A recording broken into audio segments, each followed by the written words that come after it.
আসসালামু আলাইকুম। আজকের এই ভিডিওটা বাংলাদেশের প্রায় ৫.৫ লাখের বেশি এমপিওভুক্ত শিক্ষক ও কর্মচারীর জন্য অত্যন্ত গুরুত্বপূর্ণ। যদি তুমি নিজে একজন এমপিও শিক্ষক হও বা তোমার পরিবারে কেউ বেসরকারি স্কুল, কলেজ, মাদ্রাসায় শিক্ষকতা করেন, তাহলে এই ভিডিওটা শেষ পর্যন্ত দেখো। কারণ আজ আমরা কথা বলবো এমপিও শিক্ষকদের বেতন কাঠামো, নতুন পে স্কেলের সর্বশেষ অবস্থা, পেনশন স্কিম চালুর উদ্যোগ এবং অবসরের পর কি কি আর্থিক সুবিধা তারা প্রথমে চলো সহজ ভাষায় বুঝে নিই এমপিও শিক্ষক বলতে আসলে কি বোঝানো হয়। বাংলাদেশে স্কুল, কলেজ, মাদ্রাসা এবং কারিগরি শিক্ষা প্রতিষ্ঠানের একটা বড় অংশ বেসরকারি ব্যবস্থাপনায় চলে। এই প্রতিষ্ঠানগুলোর শিক্ষক কর্মচারীদের বেতন ভাতা সরকার সরাসরি একটা নির্দিষ্ট পদ্ধতিতে পরিশোধ করে, যাকে বলা হয় মান্থলি পে অর্ডার, সংক্ষেপে এমপিও। এই ব্যবস্থার আওতায় থাকা শিক্ষক কর্মচারীদেরই বলা হয় এমপিওভুক্ত শিক্ষক। বর্তমানে দেশের প্রায় ৩০,০০০-এর বেশি বেসরকারি শিক্ষা প্রতিষ্ঠানে কর্মরত ৫.৫ লাখের বেশি শিক্ষক কর্মচারী এই এমপিও সুবিধার আওতায় আছেন। অর্থাৎ এই একটা সিদ্ধান্ত বা পরিবর্তন দেশের শিক্ষা ব্যবস্থার একটা বিশাল অংশের জীবনে সরাসরি প্রভাব ফেলে। এখন প্রশ্ন হল, একজন এনপিওভুক্ত শিক্ষক বর্তমানে কেমন বেতন পান? বেসরকারি শিক্ষা প্রতিষ্ঠানের জনবল কাঠামো এবং এমপিও নীতিমালা অনুসারে এই শিক্ষকদের মূল বেতন নির্ধারিত হয় জাতীয় বেতন স্কেলের ভিত্তিতে, যা সর্বশেষ হালনাগাদ হয়েছিল ৮ নম্বর জাতীয় বেতন স্কেলে, অর্থাৎ ২০১৫ সালে। এই মূল বেতনের সাথে যুক্ত হয় বাড়ি ভাড়া ভাতা, চিকিৎসা ভাতা এবং কিছু বিশেষ সুবিধা। তবে সমস্যা হল, সরকারি শিক্ষকদের তুলনায় এনপিও শিক্ষকদের বাড়ি ভাড়া ভাতা অনেক কম, মাসে মাত্র ১,০০০ টাকা, যেখানে চিকিৎসা ভাতা মাত্র ৫০০ টাকা। একজন নতুন যোগদানকারী সহকারী শিক্ষকের ক্ষেত্রে দেখা যায় মূল বেতন ও সব ভাতা মিলিয়ে মোট বেতন প্রায় ১৫,৭৮৫ টাকা পর্যন্ত হয়। তবে এই বেতন থেকে প্রতি মাসে একটা অংশ কেটে রাখা হয় কল্যাণ ট্রাস্ট এবং অবসর সুবিধা বোর্ডের জন্য, সাধারণত মূল বেতনের ১০%, যার মধ্যে ৬% যায় অবসর সুবিধা বোর্ডে এবং ৪% যায় কল্যাণ ট্রাস্টে। এই কাটার পর হাতে যা থাকি সেটাই শিক্ষকের নেট বেতন। এখানেই দেখা যায় একটা বড় বৈষম্য। সরকারি প্রাইমারি বা মাধ্যমিক স্কুলের একজন শিক্ষক যে পরিমাণ বাড়ি ভাড়া, চিকিৎসা ভাতা এবং অন্যান্য সুযোগ সুবিধা পান, এমপিও শিক্ষকরা তার তুলনায় অনেক কম পান। দীর্ঘদিন ধরে এমপিও শিক্ষক সংগঠনগুলো এই বৈষম্য দূর করার দাবি জানিয়ে আসছে। তাদের মূল দাবি হল জাতীয়করণ অথবা অন্তত সরকারি শিক্ষকদের সমান বেতন ভাতা প্রদান। এখন আসা যাক সবচেয়ে গুরুত্বপূর্ণ অংশে, নবম জাতীয় পে স্কেল নিয়ে সর্বশেষ অবস্থা কি। ২০১৫ সালের পর থেকে ১১ বছরের বেশি সময় পার হয়ে গেছে, কিন্তু নতুন কোনো জাতীয় বেতন স্কেল ঘোষণা করা হয়নি।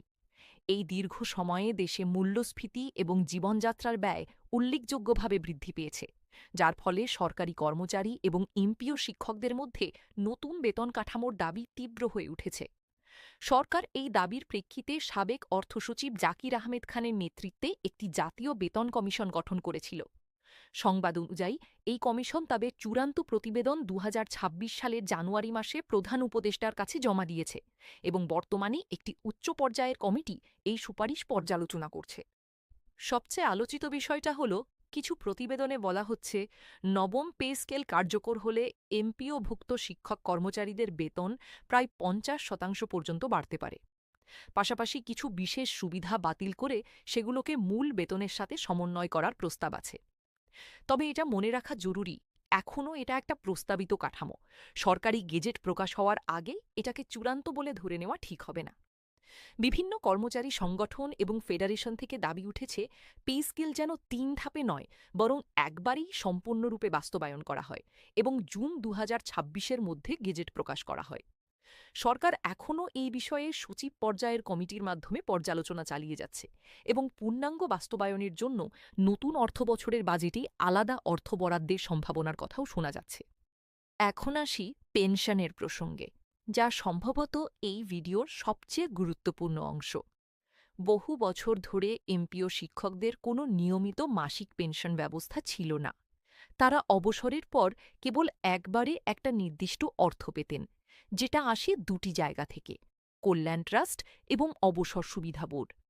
কল্যাণ ট্রাস্টের সুবিধা চালু হয়েছিল ১৯৯০ সাল থেকে, আর অবসর সুবিধা বোর্ডের ব্যবস্থা শুরু হয় ২০০৫ সাল থেকে।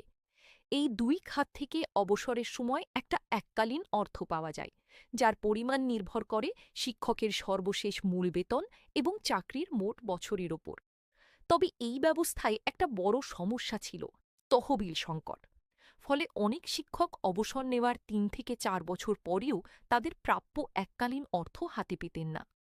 এই দুর্ভোগের প্রেক্ষিতে চলতি বছরের ফেব্রুয়ারি মাসে হাইকোর্ট একটা গুরুত্বপূর্ণ রায় দিয়েছে, যেখানে নির্দেশ দেওয়া হয়েছে এমপিওভুক্ত শিক্ষক কর্মচারীদের আর্থিক ও অবসর সুবিধা অবসর গ্রহণের ৬ মাসের মধ্যেই পরিশোধ করতে হবে। আরও বড় খবর হল, সরকার এখন এমপিও শিক্ষকদের জন্য একটা নিয়মিত মাসিক পেনশন ব্যবস্থা চালুর কথা ভাবছে, ঠিক সরকারি চাকরিজীবীদের মতো। এই লক্ষ্যে অর্থ মন্ত্রণালয় এবং জাতীয় পেনশন স্কিমের সমন্বয়ে ১৬ সদস্যের একটা কমিটি গঠন করা হয়েছে। আলোচনায় উঠে আসা প্রস্তাব অনুযায়ী এই ব্যবস্থা চালু হলে শিক্ষকরা অবসরের পর পুরো টাকা একসাথে পাবেন না, বরং অর্ধেক টাকা এককালীন দেওয়া হবে এবং বাকি অর্ধেক তাকে আজীবন মাসিক পেনশন হিসাবে দেওয়া হবে। কোনো শিক্ষক মৃত্যুবরণ করলে তার মনোনীত নমিনি এই পেনশনের টাকা পাবেন।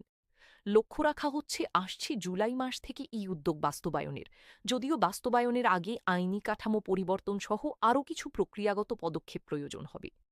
এই দুটো বিষয় একসাথে মিলিয়ে দেখলে বোঝা যায় এমপিও শিক্ষকদের জন্য সামনে দুটো বড় পরিবর্তন আসতে পারে। একদিকে নতুন পে স্কেলের মাধ্যমে মাসিক বেতন বৃদ্ধি, অন্যদিকে অবসরের পর নিয়মিত মাসিক পেনশন। যদি দুটোই বাস্তবায়ন হয়, তাহলে এটা হবে বেসরকারি শিক্ষা খাতের ইতিহাসে একটা অত্যন্ত বড় মাইলফলক। এখন তোমাদের সাথে আরেকটা গুরুত্বপূর্ণ বিষয় শেয়ার করতে চাই, যা সংশ্লিষ্ট আলোচনায় উঠে এসেছে। সম্প্রতি শিক্ষা মন্ত্রণালয় জাল সনদের প্রমাণ পাওয়ার ভিত্তিতে কয়েকজন শিক্ষকের এমপিও সুবিধা বাতিল করেছে এবং তাদের বিরুদ্ধে আইনি ব্যবস্থা নেওয়ার প্রস্তুতি নিয়েছে। এই ঘটনা থেকে স্পষ্ট, সরকার এমপিও ব্যবস্থায় স্বচ্ছতা ও যাচাই বাছাই আরও কঠোর করার দিকে যাচ্ছে। তাই যারা এমপিওভুক্ত শিক্ষক, তাদের জন্য পরামর্শ থাকবে নিজের সার্ভিস বুক, নিয়োগপত্র, যোগদানপত্র এবং এমপিও সংক্রান্ত সব কাগজপত্র সবসময় সংরক্ষণ করে রাখা, যাতে অবসরের পর কোনো ধরনের জটিলতায় পড়তে না হয়। এখন একটু সংক্ষেপে বলি, কেন এই পরিবর্তনগুলো এত গুরুত্বপূর্ণ। বাংলাদেশে প্রাথমিক ও মাধ্যমিক শিক্ষা ব্যবস্থার একটা বড় অংশ আসলে বেসরকারি প্রতিষ্ঠানের উপর নির্ভরশীল। দেশের লক্ষ লক্ষ শিক্ষার্থী এই বেসরকারি স্কুল, কলেজ, মাদ্রাসায় পড়াশোনা করে। যদি এই প্রতিষ্ঠানের শিক্ষকরা পর্যাপ্ত বেতন এবং অবসরকালীন সুরক্ষা না পান, তাহলে এর প্রভাব শুধু শিক্ষকদের উপরই পড়ে না, বরং সামগ্রিক শিক্ষার মান এবং দেশের ভবিষ্যৎ প্রজন্মের উপরও পড়ে। এই কারণেই নবম পে স্কেল এবং পেনশন স্কিমের এই আলোচনাগুলো কেবল একটা সরকারি সিদ্ধান্ত নয়, বরং পুরো শিক্ষা ব্যবস্থার একটা গুরুত্বপূর্ণ প্রশ্ন। তবে এই পুরো প্রক্রিয়ায় কিছু চ্যালেঞ্জও আছে, যেগুলো নিয়ে কথা বলা জরুরি। প্রথমত, সরকারি বাজেটের ওপর বড় ধরনের চাপ তৈরি হতে পারে, কারণ ৫.৫ লাখের বেশি শিক্ষক কর্মচারীর বেতন বৃদ্ধি এবং পেনশন ব্যবস্থা একসাথে চালু করতে বিশাল অর্থের প্রয়োজন। দ্বিতীয়ত, পেনশন স্কিম বাস্তবায়নের জন্য অবসর সুবিধা বোর্ডের আইনি কাঠামোতে পরিবর্তন আনতে হবে, যা একটা সময় সাপেক্ষ প্রক্রিয়া। তৃতীয়ত, বিভিন্ন কর্মচারী সংগঠনের মধ্যে দাবির ধরন নিয়ে মতপার্থক্য আছে। কেউ চাইছেন একবারেই সম্পূর্ণ বাস্তবায়ন, আবার সরকার ধাপে ধাপে বাস্তবায়নের কথা ভাবছে। এই বিষয়গুলো বিবেচনায় রেখে বলা যায়, যদিও সম্ভাবনাটা অনেক ইতিবাচক, তবে চূড়ান্ত গেজেট প্রকাশ হওয়ার আগ পর্যন্ত নির্দিষ্ট তারিখ বা সংখ্যা নিয়ে ওটি নিশ্চিত হওয়া ঠিক হবে না।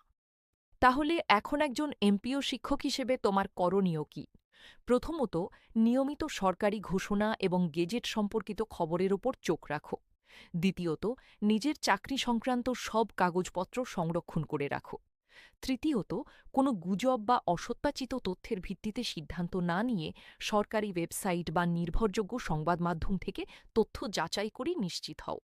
সবশেষে বলতে চাই, এমপিওভুক্ত শিক্ষকরা দেশের শিক্ষা ব্যবস্থার মেরুদণ্ড। তাদের জীবনযাত্রার মান উন্নয়ন এবং অবসরকালীন আর্থিক সুরক্ষা নিশ্চিত করা শুধু তাদের অধিকার না, বরং এটা পুরো জাতির স্বার্থে গুরুত্বপূর্ণ একটা বিষয়।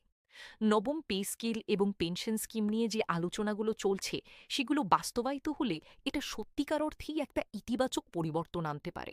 যদি এই ভিডিওটা তোমার কাছে গুরুত্বপূর্ণ মনে হয়, তাহলে এখনই লাইক করো কমেন্টে জানিয়ে দাও তুমি কোনো বিষয়ে সবচেয়ে বেশি আগ্রহী, পে স্কেল না পেনশন স্কিম।